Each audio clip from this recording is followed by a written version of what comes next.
B3, respondent conditioning and operant conditioning.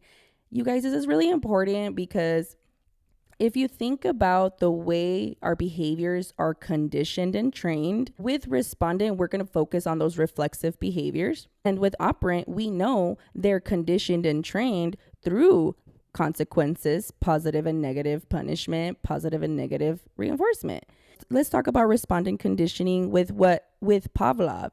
He trained a dog to salivate to a bell. The bell was a neutral stimulus. It is not natural for us to drool over a bell, but because he paired it with the food, right, with the unconditioned stimulus, that unconditioned response of salivation, because he's responding, it's unconditioned, it's not trained, it's just happening naturally, was paired with this bell at the same time when presented. So when we remove that food and then that bell, once it was trained through conditioning, through training, that bell was now serving that. Now it becomes conditioned stimulus with the conditioned response of the salivation. Again, that is not normal, because guess what? If that bell is never presented again, ever, then at one point it's going to be placed in responded extinction.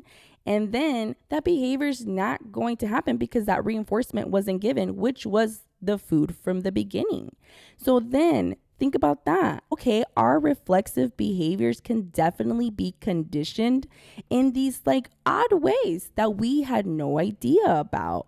Because again, we have high heart rate, our hands get sweaty, we get nervous, or, the salivation or that hunger could be paired with something in that process without actually realizing. Then when you think about operant conditioning, that is something that is experienced through consequences, with that reinforcement or that punishment. And so those types of behaviors, again, are not the reflexive behaviors. Those are day-to-day behaviors that we go through. And again, we choose to still continue engaging in certain behaviors because of the consequences we have experienced our whole life. That's what basically shaped us into who we are.